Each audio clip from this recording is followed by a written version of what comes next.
Centre Humanimal. Je me présente pour ceux qui ne me connaissent pas, Emmanuelle Fournier-Chouinard, psychologue intervenante et enseignante en médiation animale zoothérapie et consultante canine. Ce matin, si je prends la parole, c'est un peu pour commenter l'actualité. Peut-être que je me permettrai de le faire une fois de temps en temps, quand mon attention est retenue par certains thèmes de nos relations avec les autres animaux, les animaux non humains, et les différentes étapes de vie que nous vivons tous ensemble. Ce matin, à la radio de Radio-Canada, à l'émission de Penelope McQuaid, il était question du deuil animalier.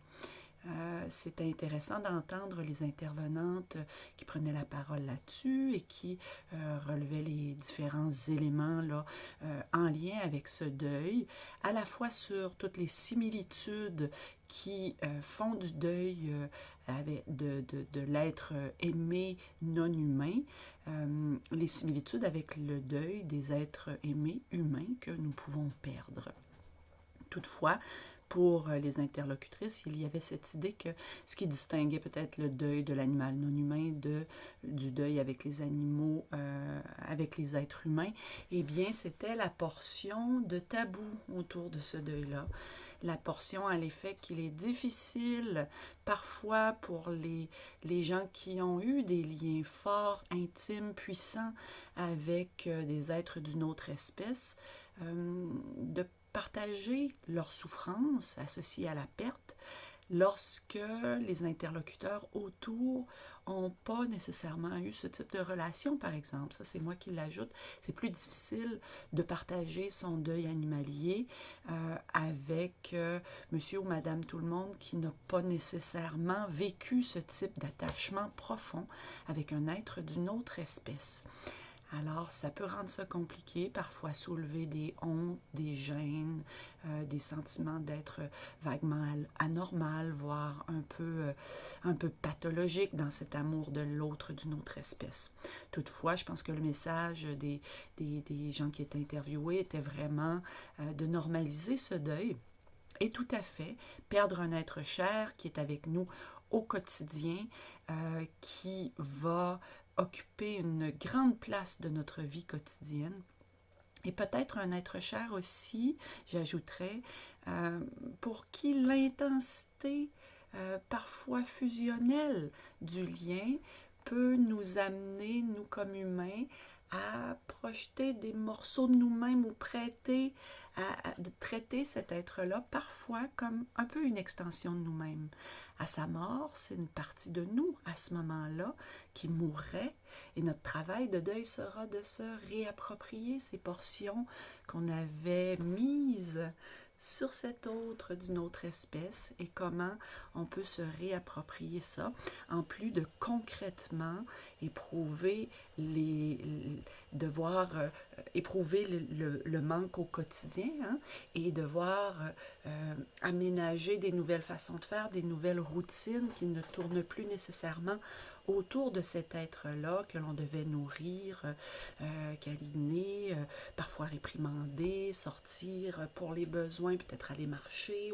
Donc, il y a une grande partie de la relation à l'autre d'une autre espèce, à nos animaux de compagnie, qui est centrée sur cet aspect-là de prise de soin.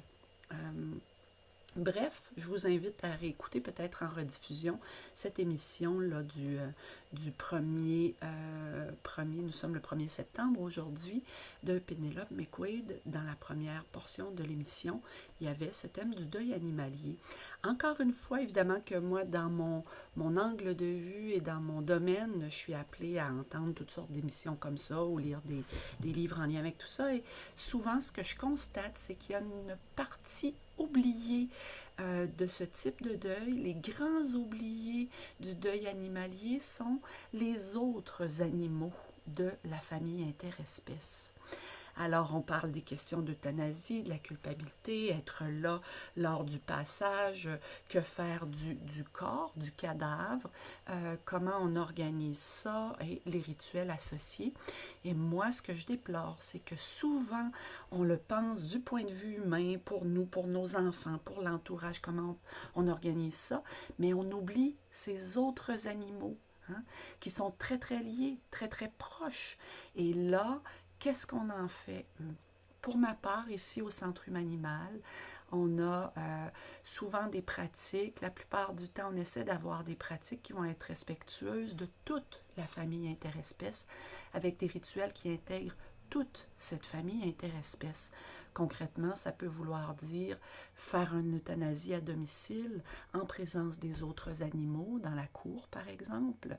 Sinon, si on doit vivre une situation d'euthanasie à l'extérieur, ou s'il n'est pas question d'euthanasie mais d'un accident, à ce moment-là, ça a à voir avec ramener ce corps, ce cadavre, et permettre aux animaux non humains aussi de prendre leur repère, de venir sentir ce corps et de prendre conscience de manière très concrète, dans la corporéité des choses, de cette mort. Parce que la mort, pour les humains du moins, est un phénomène bien mystérieux et parfois c'est de voir l'absence de l'autre dans son œil mort ou de voir son corps avec ses lourdeurs et ses mollesses étranges qui ne sont pas celles du vivant.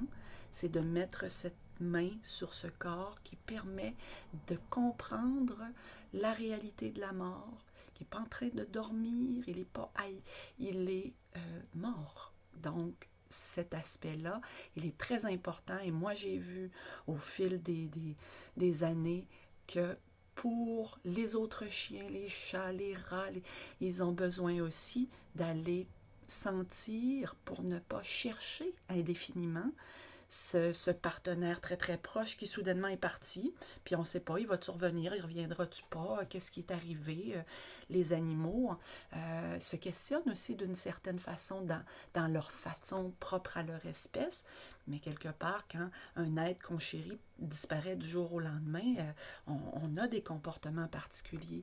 Et moi, j'ai constaté que lorsqu'on fait ce type de rituel, les animaux n'ont pas de comportement de recherche aussi prononcé et vont comprendre la réalité, ils vont même être soutenants pour nous, en tout cas ils l'ont été pour moi, dans cette idée que on renifle, on constate la mort et on a un état particulier, mais en même temps, on continue notre vie. Et ça nous donne aussi quelques filons lorsque nous, comme humains, nous mettons nos pas dans l'empreinte de leurs pattes.